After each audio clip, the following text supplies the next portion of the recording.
Tumegundua kuwa chama kimefanikiwa kupata mafanikio makubwa kwenye nyanja mbalimbali, ikiwemo kuongezeka kwa utoaji wa mikopo hadi kufikia bilioni 26.34 katika kipindi cha Januari hadi Septemba 2025.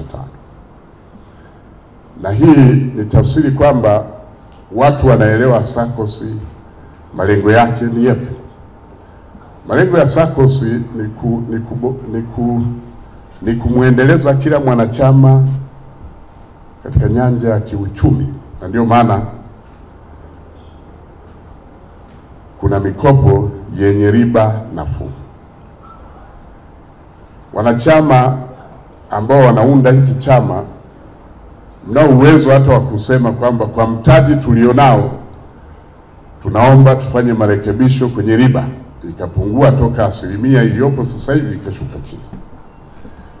Ni maamuzi ya wanachama, kwa sababu hiki chama kinaundwa na wanachama. Hilo linategemea uwezo wa kukopesha, lakini pia na uwezo wa kubaki na akiba itakayoendesha chama au kuendelea kutoa mikopo zaidi.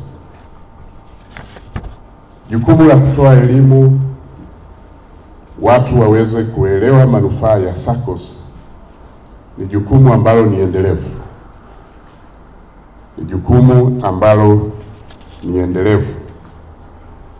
Kwa hiyo wanachama, wajumbe,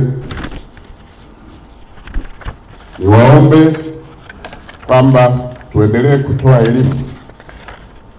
Bado kuna idadi kubwa ya askari na maafisa ambao hawajajiunga au sio wanachama wa chama hiki.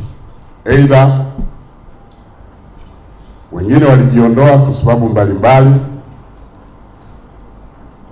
za kutokuelimishwa vizuri, na wengine inawezekana hawakuhudumiwa alijiondoa kwa sababu tu ya kutokuhudumiwa mikopo kwa wakati. Niwatake pia wakuu wa vituo wawe mstari wa mbele, na hususani kwenu nyie wajumbe, katika vikao vyetu vya mara kwa mara kwenye mabaraza ya maafisa na askari ya vituo tunayokaa, omba hata dakika 10 uweze kutoa mrejesho. Umetoka kule kama mjumbe, kama mwakilishi, umekuja huku umepata mambo ambayo wenzetu kule hawayajui. Viongozi wa matawi alielekeza kufanyike vikao kule matawini vya SACCOS. Kwa mfano hapa mkimaliza, najua kuna mengi ambayo mmeyachukua hapa, basi mkirudi mkashare na wanachama kule kwenye ngazi ya matawi. Mkutano huu umeazimia kwamba chama kisitishe kwa muda wa miezi 12 utoaji wa mkopo wa emergency ili kuimarisha hali ya ukwasi ya chama. Azimio la pili imeazimia kwamba chama kichukue ukomo wa madeni wenye thamani ya shilingi bilioni 4 kwa mwaka wa fedha 2026. Azimio la tatu ni chama kitoe mikopo kwa wanachama wake kwa kipindi kisichozidi miezi 60, kwa maana ni ukomo wa miaka 5 kama ilivyoelekezwa kwenye sheria pamoja na sera ya mikopo ya chama.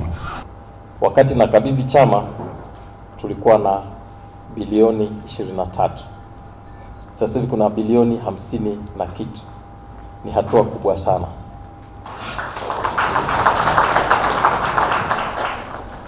Lakini niwapongeze zaidi, tulikuwa na jambo ambalo lilikuwa linatupa shida sana. Na ilikuwa kila tukijaribu kuweka hiyo agenda tulikuwa tunakwama, kupunguza akiba. Kati ya vitu ambavyo vyama vyote walikuwa wanatushangaa, hata watu wa ushirika, ilikuwa ni wanachama kupunguza akiba. Manager na bodi tunawapongeza kwa kuweza kufanikisha hili, na nafikiri ndio limefanikiwa kukijenga chama kwa haraka sana. Tunasimamia maazimio na mipango tunayoiazimia kwenye mikutano kama hii, kwa sababu mikutano kama hii ni halali kabisa. Kila azimio linalenga kuleta ustawi wa chama.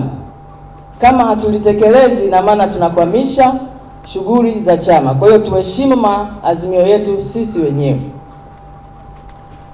Lakini maazimio haya tumezoea kuyaona katika yatokanayo na kusema bodi tuliwaambia hivi na hivi na hivi, hamjatekeleza.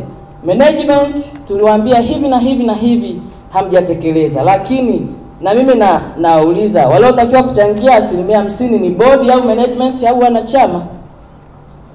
Ni wanachama ambao tunawakilisha na sisi. Kwa hiyo na sisi kwenye yatokanayo tuwe tunahojiwa kwa nini hatutekelezi maazimio yanayotuhusu wanachama. Kabla hujadai haki, tekeleza wajibu wako.